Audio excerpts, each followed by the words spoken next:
Greetings, young historians. Welcome back to AP World History Guided Chapter Readings. This episode of our textbook, The Earth and Its Peoples, we will be finishing Chapter 24. We are on the section that starts on page 611, The Impact of the Industrial Revolution. As usual, take notes. Although inventions were the most visible aspect of the Industrial Revolution, many other changes in society, politics, and the economy took place, interacting with one another. At first, the changes were quite local. Smoky cities, slum neighborhoods, polluted water, child labor in the mines, and textile mills. By the mid-19th century, the worst local effects were being alleviated.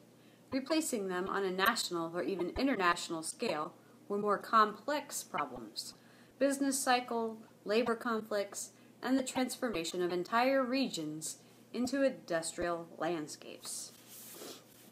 The most dramatic environmental changes brought about by industrialization occurred in the towns. Never before had towns grown so fast. So we're about to talk about how a growing community has a suffering infrastructure. So for an example, those of you who live in or are familiar with the community of Haslett, which is where I live, don't egg my house, a lot of people have moved here very suddenly. A lot of traffic has been brought to the area as a result. The roads cannot handle the number of people. It's hard to get around. There aren't a lot of things available for us. There's a couple of gas stations. There's no place to buy food. So the things that support a community are coming after the people because the demand wasn't there until the people showed up. In London, one of the largest cities in Europe in 1700, with 500,000 inhabitants, the population grew to 959,000 by 1800 and 2,363,000 by 1850. It was then the largest city the world had ever known. Smaller towns grew even faster. Manchester, a small town of 20,000 in 1758, reached 400,000 a century later, an 8-fold increase. Liverpool grew 60-fold in 60 years, from 82,000 in 1801 to 472,000 in 1861. New York City, already 100,000 strong in 1815, reached 600,000, including Brooklyn, in 1850. These were not isolated instances. In some areas, towns merged and formed megalopolises, such as Greater London, the English Midland, Central Belgium, and the Ruhr district of Germany. Dallas-Fort Worth is a megalopolis, two major cities that merged into each other through growth. Industrialization made some people very prosperous. A great deal of this new wealth went to building fine homes, churches, museums, and theaters in wealthy neighborhoods in London, Berlin, and New York. Much of the beauty of London dates from the time of the Industrial Revolution, because wealthy people need stuff to do with all of their money. Yet, by all accounts, the industrial cities grew much too fast, and much of the growth occurred in the poorest neighborhoods, and this is because, as we discussed, people are migrating there to find work. As poor immigrants streamed in from the countryside, developers built cheap, shoddy row houses for them to rent. These tenements were dangerously overcrowded. A tenement, if you were not there for that conversation, is like a apartment building in the hood. It's crappy. Often, several families had to live in one small room. Sudden population growth, overcrowding, and inadequate municipal services conspired to make urban problems more serious than in earlier times. Adequate municipal services is stuff like sewage disposal. So, for instance, in New York, there were times when there was poo in the streets because there was no place to put the poo except in the street. Gross. Sudden population growth. Okay, I already read that. Town dwellers recently arrived from the country and brought with them country ways. People threw their sewage and trash out the windows to be washed down gutters in the streets. Nice. The poor kept pigs and chickens, the rich kept horses, and the pedestrians stepped into the street at their own risk because you could step on poo from people or animals. Factories and workers' housing were mixed together, so they're going to build the housing by the factory so workers can walk to work. So you're living next door to whatever the factory is pumping out. Air pollution from burning coal, a problem since the 16th century, got steadily worse. Londoners, in particular, breathed dense and noxious coal smoke. Although humans tolerated the burning of coal, it was too polluting for smelting iron or baking bread. People drank water from drawn wells and rivers contaminated by sewage and industrial runoff. Ugh. The River Irwell, which ran through Manchester, was, in the words of one visitor, considerably less a river than a flood of liquid manure. That's awesome. Gross. Every day that I live, wrote an American visitor to Manchester, I thank heaven that I am not a poor man with a family in England. In his poem, Milton, William Blake expressed the revulsion of sensitive people at the spoliation of England's mountainous green and pleasant pastures. And did the countenance divine shine forth upon our clouded hills? And was Jerusalem builded here, among these dark satanic mills? Line from the poem. Railroads invaded the towns. Railroad companies built their station as close to the heart of the city as they could. On the outskirts of cities, railroad yards, sidings, and repair shops covered acres of land, surrounded by miles of warehouses and workers' housing. Farther out, far from the dangerous and polluted cities where the factories were located, newly rich industrialists created an environment halfway between country homes and townhouses, the first suburbs. Under these conditions, diseases proliferated. Two long lists of pre-industrial urban diseases such as smallpox, dysentery, tuberculosis, industrialization added new ailments. Rickets, which is a vitamin deficiency, a bone disease, which is caused by a lack of sunshine, became endemic in the dark and smoky industrial cities. Steamships brought cholera from India, causing great epidemics that struck poor neighborhoods especially hard in the 1850s, when the average life expectancy in England was 40 years. It was only 24 years in Manchester and 17 in Manchester's poorest neighborhoods. You're not expected to live past 17. Because of the high infant mortality. So that's why Manchester's poor neighborhoods, life expectancy is so low because the babies die. And the babies die because they're born into a place where there's poop in the street. Observers of 19th century industrial cities documented the horrors of slum life in vivid detail. Their shocking reports led to municipal reforms such as garbage removal, water and sewage systems, parks, and schools. These measures began to alleviate the ills of urban life after the mid-19th century, in England, not in the United States, because the United States is just coming into their Industrial Revolution. Long before the Industrial Revolution began, practically no wilderness areas were left in Britain and very few in Western Europe. Almost every piece of land was covered with fields, forests, or pastures, was shaped by human activity or by towns. Yet humans continued to alter the environment. The most serious problem was deforestation. People cut timber to build ships and houses, to heat homes, and to manufacture bricks, iron, glass, beer, bread, and many other items. I don't know why you're cutting down trees to make glass and bread, but I'm sure there's a reason. Americans transformed their environment even faster than Europeans.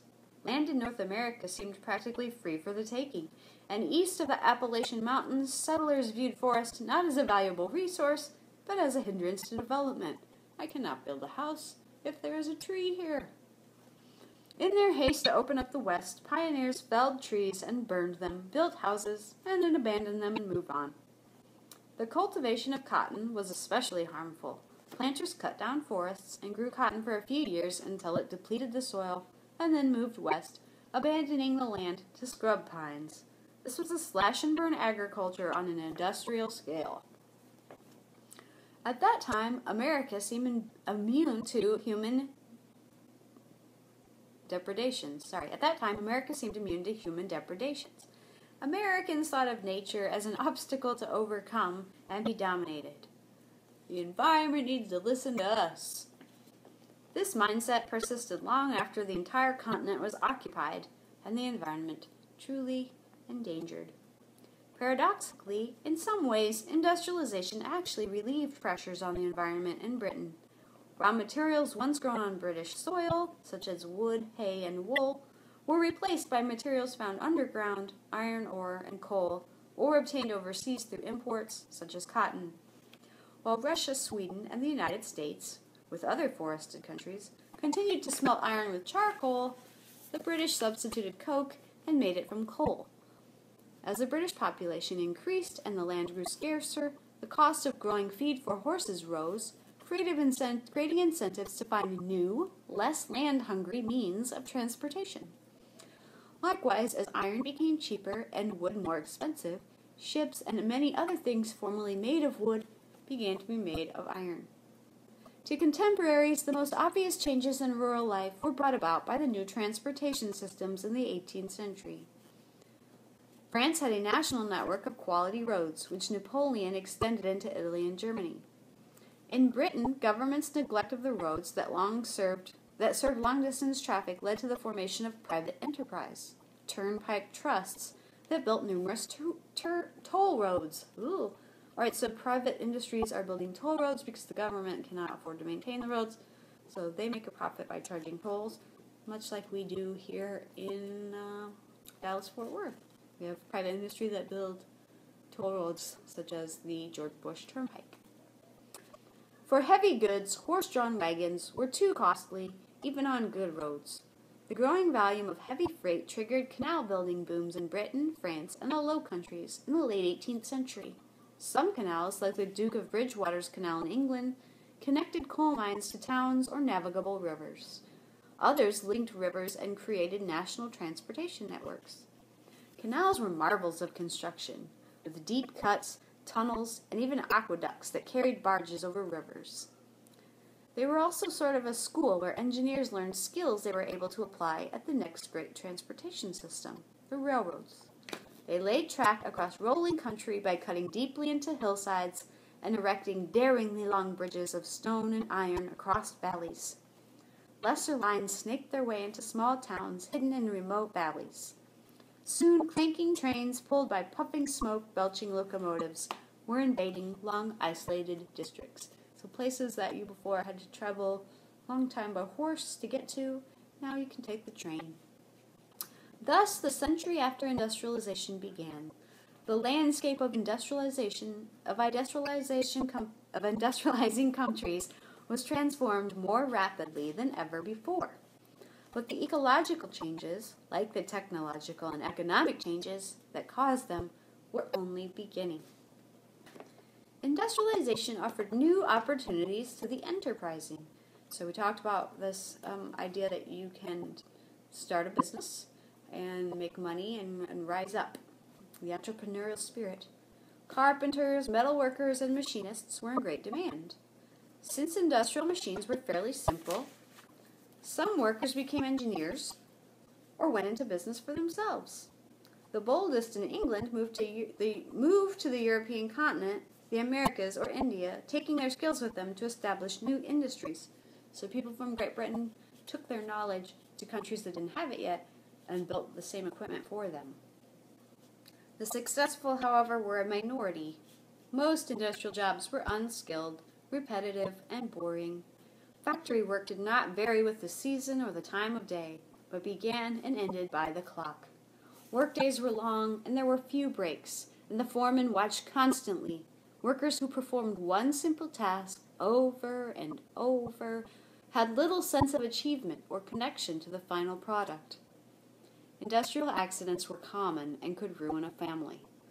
Unlike even the poorest pre-industrial farmer or artisan, factory workers had no control over their tools, jobs, or working hours.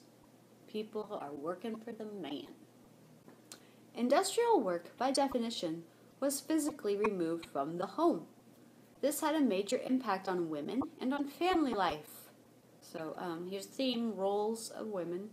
Women workers were concentrated in textile mills, partly because of ancient traditions, partly because textile work required less strength than metalworking, construction, or hauling.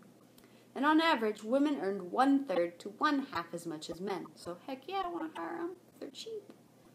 Young unmarried women worked to support themselves or save for marriage, because we talked earlier that you had to offer a dowry or bring something to the marriage. Married women took factory jobs when their husbands were unable to support the family. Mothers of infants faced a hard choice, whether to leave their babies with wet nurse at great expense and danger, or bring them to the factory to keep them quiet with opiates. Oh my gosh. Okay. There's no daycare. So, option A is that you leave your baby with somebody who you don't necessarily know, or you bring them to work, and if you bring them to work, you cannot have them crying all day, so you drug your baby with opium. Rather than working together as family units, husbands and wives increasingly worked in different places. Even where factory work was available, it was never the main occupation of working women in the early years of industrialization. Most young women who sought paid employment became domestic servants, despite low pay, drudgery, and the risk of sexual abuse by male employers. Women with small children tried hard to find work they could do at home, such as laundry, sewing, embroidery, millinery, or taking in lodgers. Even with both parents working, poor families found it hard to make ends meet. As in pre-industrial societies, parents thought children should contribute to their upkeep as soon as they were able to.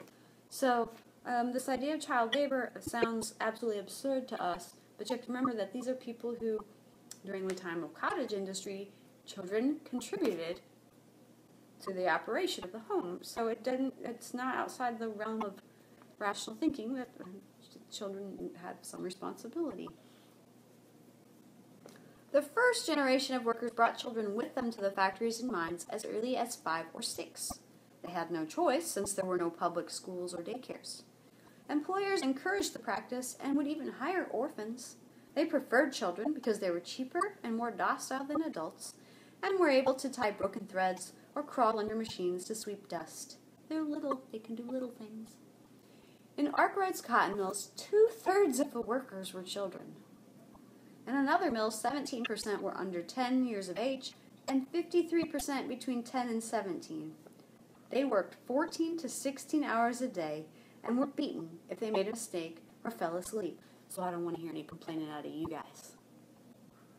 Mine operators used children to pull coal carts along the low passageways from the coal face to the mine shaft. In the mid-19th century, when the British government began restricting child labor, mill owners increasingly recruited Irish immigrants instead. They didn't really like the Irish, so they gave them the dirty work. Hold on, seeing how much of a tracker we have. Okay. American industry began on a somewhat different note than the British. In the early 19th century, Americans still remembered their revolutionary ideas. When Francis Cabot Lowell built a cotton mill in Massachusetts, he deliberately hired unmarried daughters of New England farmers, promising them decent wages and housing in dormitories under careful moral supervision. Nobody's going to get raped. That's good. Other manufacturers, eager to combine profits with morality, followed his example. But soon the profit motive won out, and manufacturers imposed longer hours, harsher working conditions, and low wages. The young women protested. As our fathers resisted with blood the lordly avarice of the British ministry, so we, their daughters, never will wear the yoke which has been prepared for us. When they went on strike, the factory owners replaced them with Irish immigrant women who were willing to accept the low pay and worse conditions. So if you complain, that's fine. You are completely replaceable. See you later. Nice knowing you. While the cotton boom enriched planters, merchants, and manufacturers, African Americans paid for it with their freedom. In the 1790s, 700,000 slaves of African descent lived in the United States, but their numbers were diminishing, and the founders of the American Republic did not consider slavery a serious problem. The rising demand for cotton and the abolition of the African slave trade in 1808 caused an increase in the price of slaves. The abolition being in Europe, or well, in Great Britain and most of Europe, not Russia. As the Cotton Kingdom expanded, The number of slaves rose through natural increase and by the reluctance of slave owners to free their slaves. So people aren't freeing their slaves with any sort of frequency. By 1850, the U.S. had 3.2 million slaves, 60% of whom grew cotton. Similarly, Europe and North America's surging demand for tea and coffee prolonged slavery in the sugar plantations of the West Indies and caused it to spread to coffee-growing regions of South Brazil. Slavery was not, as white American Southerners maintained, a peculiar institution, a consequence of biological differences, biblical injunctions, or African traditions. Slavery was part and parcel of the Industrial Revolution, just as child labor was in Britain. The clothes people wore and the beverages they drank were just as common. So people it didn't even occur to them.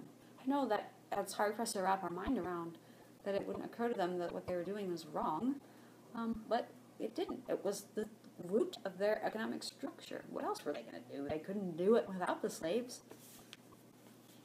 Industrialization accentuated the polarization of society and disparities of income. In his novel Sybil, or The Two Nations, the British politician Benjamin Disraeli spoke of two nations between whom there is no intercourse and no sympathy, who are as ignorant of each other's habits, thoughts, and feelings as if they were dwellers in different zones or inhabitants in different planes. He is speaking of the rich and the poor. So they live in the same place. They are both human, but one is completely disconnected from the other. In Britain, the worst cut off were those who clung to an obsolete skill or craft. The cotton spinning boom of the 1790s briefly brought prosperity to weavers. Their high wages and low productivity, however, induced inventors to develop power looms. As a result, by 1811, the wages of handloom weavers had fallen by a third, and by 1832 by 2/3. Even by working more hours, they could not escape destitution. Their skill was no longer needed. They're outdated. It's like being somebody that works in the VCR factory. We don't watch VHS tapes anymore. We don't need you. The wages and standard of living of factory workers did not decline steadily like those of handloom weavers. They fluctuated wildly. During the war years 1792 to 1850, the price of food, on which the poor spent most of their income, rose faster than wages. The result was a widespread hardship. But then, in 1820, real wages and public health began to improve. Industrial production grew at 3% a year, pulling the rest of the economy along. Prices fell and wages rose. Yay! Even the poor could afford comfortable, washable cotton clothes and underwear. Improvement, however, was not steady. One of the reasons was the effect of business cycles. Recurrent swings from economic hard times to recovery and growth, and then back to hard times, and so on, back and forth. When demand fell, businesses contracted or closed, and workers found themselves unemployed without savings or insurance. Hard times returned in the Hungry 40s. In 1847, the potato crop failed in Ireland, and 1/4 of the Irish population died in the resulting famine, and another quarter immigrated to England and America, looking for work and food. On the European continent, the negative effects of economic downturns were tempered by the existence of small family farms to which urban workers could return when they were laid off. So what's happening in the business cycle is a circumstance somewhere changes. So, for instance, in Ireland, they can't grow potatoes and they're starving to death. And so that causes people to migrate, and that migration causes a surge of unemployment, which causes an economic hardship. So it's sort of a snowball effect that happens, but then that eventually evens things out. That evens out, things are going okay, and things return to normal, and then people start to do well, and then another event happens, and this goes on and on. Overall, the benefits of industrialization, cheaper food, clothing, and utensils, did not improve workers' standard of living until the 1850s. The real beneficiaries of the Industrial Revolution were the middle class in Britain. Land-owning gentry and merchants had long shared wealth and influence.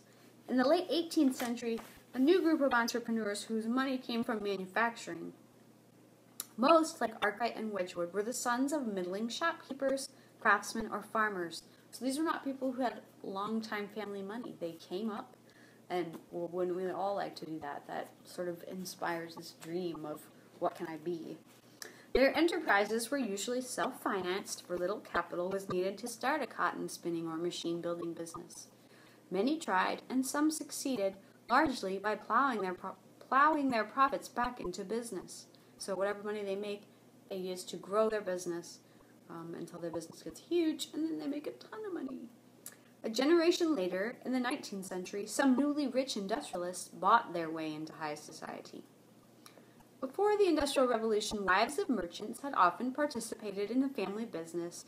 Occasionally, widows managed sizable businesses of their own. With industrialization came a cult of domesticity, to justify removing middle-class women from contact with the business world. So we can't have our middle-class women going to work. So you stay home and take care of things. So instead, they become responsible for the home, the servants, the education of their children, and the family's social life. Middle-class people who attributed their success, often correctly, to their own efforts and virtues, believed in individual responsibility. So basically, I worked hard, and look what I got. So it is my hard work that got this for me, and if you work hard, you can get it too. If some people could succeed through hard work, thrift, and temperance, then those who did not succeed had no one to blame but themselves for their failure. Lazy. Many workers, however, newly arrived from rural districts, earned too little to save for long stretches of unemployment, which were periodically experienced. And the squalor and misery of life in factory towns led to a noticeable increase in drunkenness on paydays. While the life of the poor remained brutal, the well-to-do, with no hypocrisy, espoused sobriety, thrift, industriousness, and responsibility. This was seen as a moral position. It was a middle-class expression of sincere concern coupled with feelings of helplessness in the face of terrible social problems. So the middle and upper class see the lower class getting drunk and living in squalor, and they don't really know what to do about it or even necessarily feel it's their responsibility to do anything about it, but they don't like it, and their response to that is, well, you're lazy. Ideological and political responses to the Industrial Revolution. No, we're going to save that. So, come back to hear the final sections of the chapter, which will be responses to the Industrial Revolution and industrialization in the non-industrial world. I hope that you have found this section helpful, and I will see you soon.